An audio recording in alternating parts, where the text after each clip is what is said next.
उत्तर प्रदेश में मौसम फिर से करवट लेने वाला है। साथ ही कुछ दिनों के लिए भीषण गर्मी और लू से थोड़ी राहत मिलने वाली है।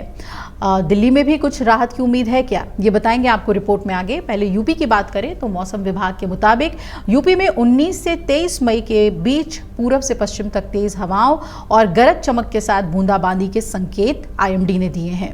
तराई वाले इलाकों में चल रही पूर्वाई और बूंदाबांदी का विस्तार अब पूरे राज्य में पूर्वी पश्चिमी दोनों ही संभागों में देखने को मिलेगा। सोमवार के लिए यूपी के पूर्वी और तराई इलाकों में 34 जिलों में गरज चमक के साथ छिटपुट बूंदाबांदी की चेतावनी जारी की गई है। इस दौरान इन इलाकों में 40 से 50 किलोमीटर प्रति घंटे की रफ्तार से झोंकेदार हवाएं चलने का भी पूर्वानुमान है। आपको बता दें कि कल राज्य में कहीं तपिश तो कहीं उमस भरी गर्मी के बीच कुछ तराई इलाकों में बूंदाबांदी देखने को मिली और इससे पारे में थोड़ी गिरावट आई है। लोगों को गर्मी से थोड़ी राहत मिली है। आंचलिक मौसम विज्ञान केंद्र लखनऊ के वैज्ञानिक अतुल कुमार सिंह ने जानकारी दी है कि उत्तर प्रदेश में एक नए वेदर सिस्टम के सक्रिय होने से बंगाल की खाड़ी से पर्याप्त मात्रा में नमी लिए हुए जो पूर्वी हवाएं हैं वो बूंदाबांदी का प्रभाव तराई समेत राज्य के अन्य हिस्सों में भी दिखाएंगी और इसका असर जो है वो बादलों की आवाजाही के साथ राज्य के अलग अलग इलाकों में तेज हवाओं और गरज चमक के साथ बूंदाबांदी के तौर पे देखने को मिलेगी। इससे प्रदेश में लू की परिस्थितियों पर कुछ दिनों के लिए रोकथाम लगने के संकेत हैं। वहीं केरल के तटीय हिस्सों में मानसून की दस्तक से पहले पूरे देश का मौसम फिर से करवट ले रहा है। दक्षिण में अरब सागर और बंगाल की खाड़ी से नमी युक्त हवाएं उत्तर की ओर तेजी से बढ़ रही हैं। दिल्ली की बात करें तो तपाने वाली गर्मी की वजह से लोगों का हाल बुरा है। मौसम विभाग ने आज के लिए येलो अलर्ट जारी किया हुआ है। वहीं दिल्ली, फरीदाबाद, ग्रेटर नोएडा, गाजियाबाद में गरज के साथ आज बारिश होने की संभावना है। तो सोमवार को अधिकतम तापमान 39 और न्यूनतम तापमान 27 डिग्री रहने का अनुमान है।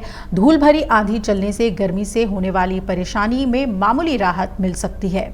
आईएमडी के मुताबिक दिल्ली एनसीआर में 19 तारीख से 24 मई तक गरज के साथ बारिश होने की संभावना है और इस बीच मौसम में उतार चढ़ाव का सिलसिला भी जारी रहेगा।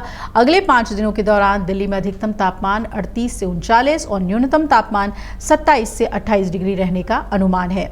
यानी गर्मी से राहत मिलने की कोई संभावना नहीं है, लेकिन बारिश बीच में थोड़ा सा आपको राहत देगी। मॉनसून से पहले देश में कई राज्य भीषण गर्मी के चपेट में हैं। हालांकि हरियाणा, पंजाब, जम्मू कश्मीर में प्री मॉनसून बारिश ने राहत दे दी है, जबकि उत्तर भारत में राजस्थान, उत्तर प्रदेश, मध्य प्रदेश, बिहार, तेलंगाना, झारखंड और गुजरात के कई जिलों में अधिकतम तापमान 42 से 45 डिग्री के बीच है। दिल्ली में भी हाल बुरा है और कई जिलों में लू चलने की चेतावनी आईएमडी ने जारी कर दी है। राजस्थान के उत्तरी पश्चिमी हिस्से में रविवार की शाम धूल भरी आंधी देखी गई। हवा की दिशा के हिसाब से माना जा रहा है कि ये पूर्व की ओर बढ़ रही है, जो दिल्ली तक पहुंच सकती है। आईएमडी का अनुमान है कि अगले 2 दिनों के दौरान दिल्ली, पंजाब, हरियाणा और पश्चिमी उत्तर प्रदेश के कुछ हिस्सों में धूल भरी आंधी चलेगी और जहां तहां बारिश की स्थितियां भी बन रही हैं। आपको बता दें कि आज उत्तर भारत में मौसम बदलने का पूरा अनुमान है और उत्तर की तुलना में दक्षिण और पूर्वोत्तर भारत के लोग राहत में हैं। असम, अरुणाचल प्रदेश, त्रिपुरा, सिक्किम और बंगाल में पिछले कुछ दिनों से बारिश का दौर जारी है और मौसम वैज्ञानिकों का मानना है कि मौसम की इस स्थिति के सहारे मानसून के तेजी से आगे बढ़ने में मदद मिल रही है और आईएमडी ने केरल के तटीय हिस्से में 27 मई तक मानसून के आगमन का पूर्वानुमान जता दिया है। अरब सागर और बंगाल की खाड़ी में मौसम की हलचल को देखते हुए ये माना जा रहा है कि मॉनसून अनुमानित समय पर भारतीय महाद्वीप में प्रवेश करेगा, बल्कि थोड़े पहले ही इस बार वो प्रवेश कर रहा है। मॉनसून कैसा रहता है ये देखने वाली बात होगी। अगर आप ये वीडियो YouTube पर देख रहे हैं तो हमारे चैनल को सब्सक्राइब कर बेल आइकन दबाएं और Facebook पर देख रहे हैं तो हमारे पेज को लाइक करें।